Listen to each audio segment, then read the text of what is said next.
Hello everyone! Today I'm going to show you how to make some origami raptors. And you can use any size paper you want, but it does need to be square. So let's get started. We're going to start it off with that square piece of paper as promised. Now the first thing to do is to fold one corner over to the opposite corner and make a nice crease down the center of the paper. This is what we call a mountain fold in origami. Unfold that and fold another corner to the opposite corner.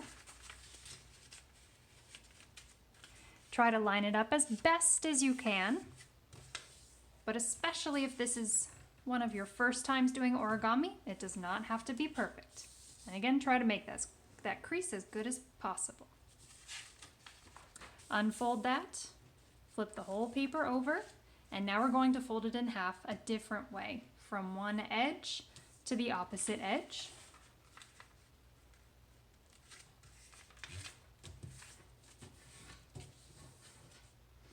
Open it up, rotate it, and now another edge to the opposite edge.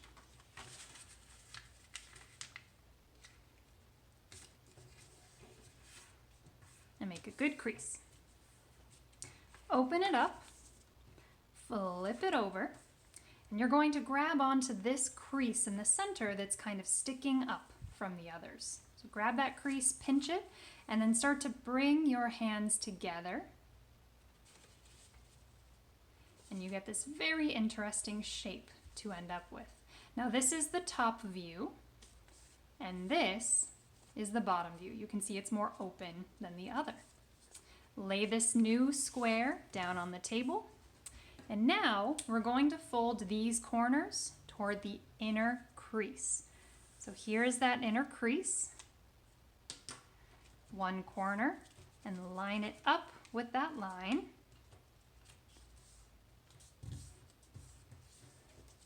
Take another wing, the corner of the wing, and line it up with that line.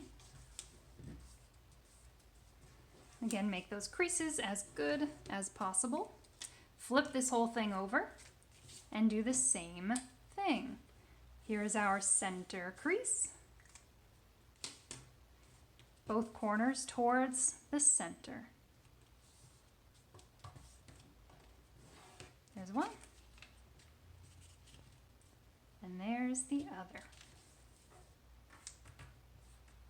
All right, next thing to do is notice this line that is now above those two wings that you just folded in. And we're going to fold this upper triangular shape down over those wings.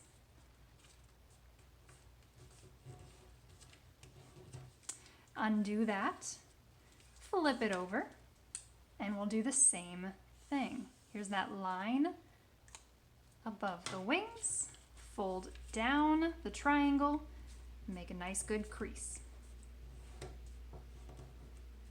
Undo the triangle and undo the wings. Now we're going to rotate this thing once again, and I'm going to put my finger right where that crease is that we just made.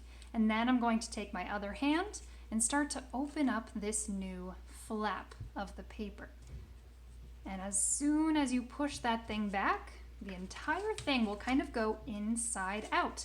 And these parts of the paper will start to fold on top of each other. Flatten everything out and flip the whole thing over. Now we're going to undo these wings. And the same thing, keep your finger on that crease where the triangle is. Start to open up that bottom flap, push it towards your finger, and then let everything lie flat. Okay, now put one of these wings back down. And you'll notice that we have this nice triangular shape right here. It's kind of a little flap as well. We're going to flip this over, and we're going to take a look at this new line down this center of our new shape. And we're going to line up this edge with that line.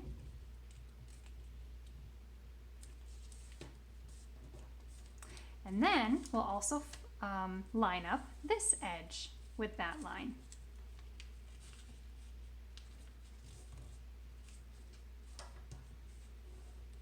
Okay, open that up, and now we're going to pinch inward this part of our shape, and you'll see that it will start creasing right where we made those folds before. So while you're holding these two together with your right hand, you're going to fold the rest of the shape in half like this. And then this piece, which was once sticking out this way, is now sticking upwards, and you can flatten that down. That is part of the neck of our dinosaur. So next up, we'll start with the head. We're going to fold this piece over, and it's kind of up to you how far down you want to fold it, but fold it however you like, however you think the head should look. And then undo that fold, flip the whole thing over, and then fold it in the same way, but on the other side, just so you can really get that crease in there. Then you can unfold that, and now you're going to turn this piece kind of inside out again. So on this side, this is going to be pushed inward, and then the end will be pushed outward. And then you can flatten that down. Okay, so there's our neck and the head of our dinosaur, and these are his little arms. So up next, and this is the last bit, comes the legs. Here's one flap. We're going to fold it down. And again, this doesn't have to be quite exact. There's not really anything to line it up with. Just fold it however you think those legs should look. Flip it over and fold down the other wing so that it matches the first one. That last part will be the tail, and we're just going to leave that one alone. All right, so now we have legs, we need feet. So we're going to fold one of these legs backwards towards the bottom, and then we're going to fold it again in the opposite direction. And flip it over. If you can, try to line it up with the first foot that you did, but once again, we're just going to bend the bottom of that leg backwards and then bend it back forwards. And that, my friends, is your completed raptor origami dinosaur.